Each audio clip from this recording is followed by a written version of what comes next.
Arthritis एक जोड़ों की बीमारियों का समूह है। इसमें जोड़ों में दर्द, सूजन और अकड़न जैसे लक्षण देखने में मिलते हैं और कई आर्थराइटिस कुछ हफ्तों से कुछ महीनों तक रह के समाप्त हो सकती हैं।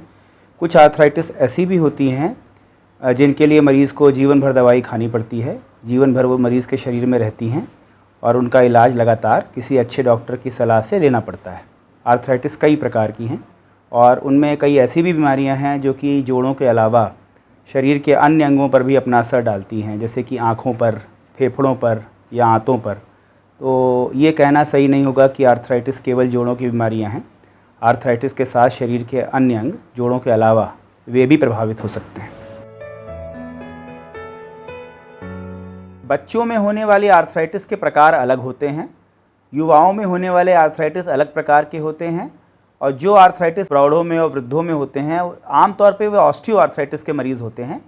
बच्चों में जो सबसे ख़ास किस्म का गठिया पाया जाता है या आर्थराइटिस पाया जाता है उसे हम JIA-ERA बोलते हैं। तो JIA-ERA एक प्रकार का बच्चों में मिलने वाला गठिया है। इसके भी कई प्रकार हैं। तो ये समझना कि आर्थराइटिस रोग बच्चों में नहीं हो सकता, ये एक गलत धारणा है। बच्चों में होने वाली आर्थराइटिस का अलग प्रकार है, उसका इलाज अलग तरह से किया जाता है। आर्थराइटिस किसी भी उम्र के रोगी में हो सकता है, उसके रोगी किसी भी उम्र के हो सकते हैं और अलग अलग प्रकार के आर्थराइटिस अलग अलग उम्र के लोगों में अपना असर दिखा सकते हैं। ऑस्टियोआर्थराइटिस आमतौर पर शरीर के उन जोड़ों में मिलती है जो ज़्यादा इस्तेमाल किए जाते हैं और इस्तेमाल करने के साथ वे घिस जाते हैं। तो असल में जो भी जोड़ ज़्यादा इस्तेमाल किया जाएगा उसमें धीरे धीरे वियर एंड टियर यानी घिसने की वजह से वो जोड़ ख़राब हो जाता है। अंगूठे की जड़ में या घुटनों में या कई बार उंगलियों के छोटे जोड़ों में भी ऑस्टियोआर्थराइटिस देखने को मिल सकती है और ये बढ़ती हुई उम्र के साथ या जोड़ का ज़्यादा इस्तेमाल करने से जोड़ों में पैदा होती है। रूमेटॉइड आर्थराइटिस एक ऑटो इम्यून बीमारी है। ऑटो इम्यून बीमारी का अर्थ है कि रूमेटॉइड आर्थराइटिस जैसी बीमारियों में शरीर का जो प्रतिरक्षा तंत्र होता है वो अपने ही अंगों पर यानी रोगी के अंगों पर आक्रमण करना शुरू कर देता है। वो ये पहचान नहीं पाता कि ये जोड़ हमारे ही शरीर के भीतर हैं और वो हमला करके या आक्रमण करके जोड़ों को ख़राब करने लगता है। और रूमेटॉइड आर्थराइटिस में यही होता है कि मरीज़ का जो प्रतिरक्षा तंत्र यानी इम्यून सिस्टम होता है वो जॉइंट्स पर, जोड़ों पर आक्रमण करके उनको ख़राब करने लगता है, जिससे कि मरीज़ के भीतर लक्षण पैदा होने लगते हैं।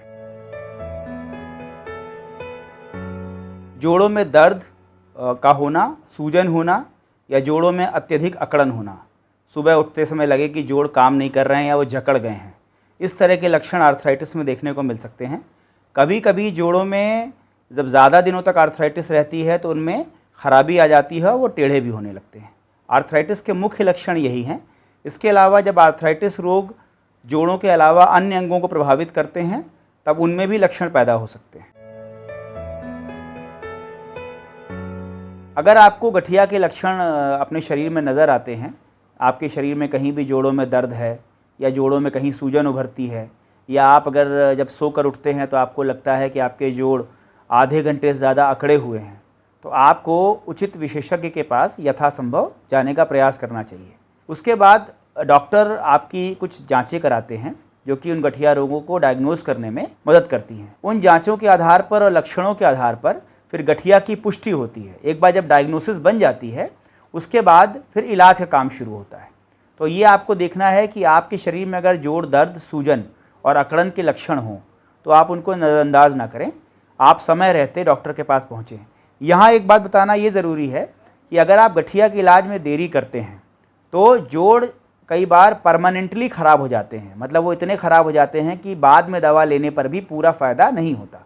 इसलिए गठिया रोग को समय रहते पहचानना ज़रूरी है और उसके इलाज में किसी प्रकार की लापरवाही बरतना सही नहीं कहा जा सकता।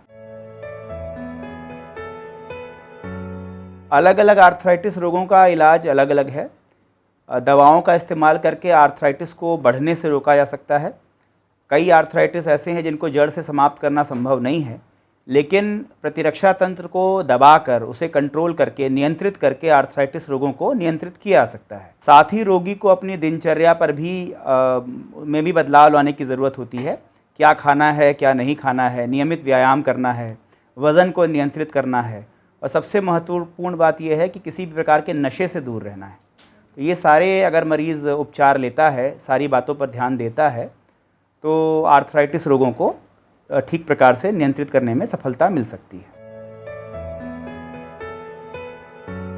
सबसे पहले तो जैसे कि हर रोग के बारे में बताया जाता है कि सही तरह का भोजन लेना, सही तरह से नींद लेना, यानी कि ठीक समय पे सोना, सोने के घंटे पर्याप्त होना, सही भोजन हो जो कि पौष्टिक हो, केवल जीभ के स्वाद के लिए ना किया जाए, नशे से दूर रहना। बहुत सारे ऐसी आर्थराइटिस हैं जो कि धूम्रपान से बढ़ जाती हैं, मदिरा का सेवन ना करना और अपना वज़न नियंत्रित रखना। अगर वज़न बढ़ता है तो जो पैर के जोड़ हैं, यानी घुटने, टखने, कूल्हे और कमर के जोड़, इन पर दुष्प्रभाव देखने को मिलता है। तो अगर किसी व्यक्ति की दिनचर्या सही है, वो हर तरह से जीवन सही जी रहा है, उसके बाद भी अगर उसका प्रतिरक्षा तंत्र गड़बड़ हो जाए तो कई ऑटो इम्यून आर्थराइटिस उसको हो सकती है। तब वहाँ पे डॉक्टर का रोल आता है। डॉक्टर अपना योगदान देते हैं सही प्रकार से उसको डायग्नोज करके, और सही दवाओं का प्रयोग करके हम आर्थराइटिस को नियंत्रित रखते हैं। लेकिन दवाओं के प्रयोग के बाद भी आर्थराइटिस रोगों में व्यायाम, ठीक प्रकार से ली गई नींद, उचित आहार और नशे से दूरी, इन सब के महत्व को कम नहीं किया जा सकता। इन सब के साथ ही दवाओं का इस्तेमाल करने से ठीक प्रकार से आर्थराइटिस को हम नियंत्रित कर सकते हैं। यदि किसी रोगी को जोड़ों में दर्द, सूजन और अकड़न बने रहते हैं तो उसे किसी विशेषज्ञ के पास जाने का प्रयास करना चाहिए, और इन्हीं लक्षणों के आधार पर जब डॉक्टर आगे उपयुक्त जांचें कराते हैं तो उनसे गठिया रोग को पहचाना जा सकता है।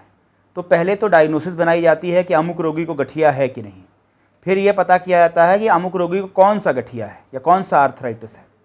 तो रोगी के लक्षणों और जांचों के आधार पर यह निर्णय पहले किया जाता है कि अमुक रोगी को गठिया यदि है तो कौन सा है। फिर उसके बाद दवाएं आवश्यक जो होती हैं वो दी जाती हैं, और दवाओं के साथ रोगी को उचित परहेज़ या जो चीज़ें नहीं करनी उनके बारे में भी जानकारी दी जाती है।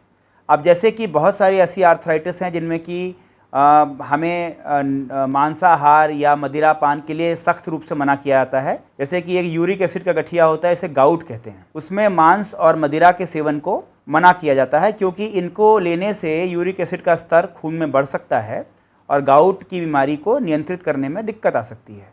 लेकिन यहाँ पर एक बात बताना चाहूँगा कि बहुत बार लोग ये समझ नहीं पाते कि गाउट के मरीज़ में जब यूरिक एसिड बढ़ने से गठिया होता है तो उसमें कौन सा खाना हमें नहीं खाना चाहिए।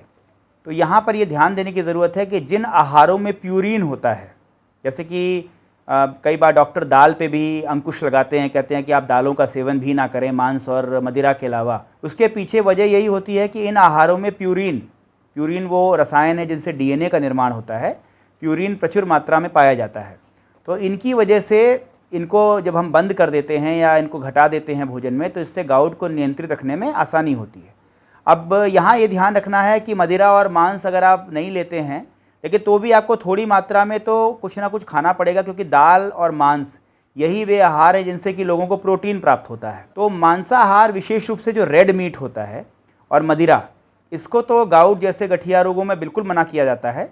लेकिन इसके अलावा रोगी को प्रोटीन के लिए कुछ ना कुछ खाना पड़ेगा। इसलिए अगर किसी गाउट के रोगी को हम बिल्कुल दाल मना कर देते हैं, बिल्कुल दाल ना खाए, वो बिल्कुल मांस ना खाए, किसी भी प्रकार का मांस या दाल ना खाए, तो ऐसे में उसको प्रोटीन पर्याप्त मात्रा में नहीं मिलता। तो यहाँ ये देखना पड़ता है, ये डॉक्टर को व्यावहारिक रूप से तय करना है कि अमुक रोगी में हम कितनी सख्त मनाही करें। सबको हम एक ही प्रकार का परहेज़ नहीं बता सकते, तो रोगी के अनुसार हमें उसे परहेज़ बताना पड़ता है ताकि वो कितनी मात्रा में कौन सा आहार ले। इसी तरह से बहुत सारे गठिया, जैसे कि रूमेटॉइड आर्थराइटिस है और एंकाइलोजिंग स्पॉन्डिलाइटिस है, इनमें धूम्रपान करने से ये गठिया रोग बढ़ जाते हैं। तो इसलिए इन गठिया रोगों में ये कहा जाता है कि बिल्कुल भी सिगरेट, बीड़ी, तंबाकू, हुक्का, इनसे बिल्कुल दूरी बनाई जाए और किसी भी रूप में धुएं का सेवन ना किया जाए।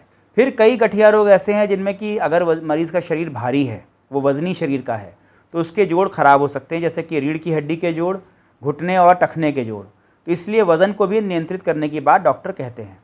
साथ ही ये बताया जाता है रोगी से कि वह नियमित व्यायाम करके जोड़ों के आसपास की मांसपेशियों को मजबूत बना के रखे, ताकि जोड़ों को संतुलित रखने में, उनको संभालने में रोगी को मदद मिल सके। तो उचित आहार, उचित व्यायाम, उचित प्रकार से तनाव मुक्ति और ठीक से नींद लेना, नशे से दूरी और उसके बाद उचित दवाइयों का प्रयोग। इन 5 विषयों पर अगर डॉक्टर और रोगी दोनों मिलकर ध्यान देते हैं तो गठिया रोगों को ठीक प्रकार से नियंत्रित किया जा सकता है।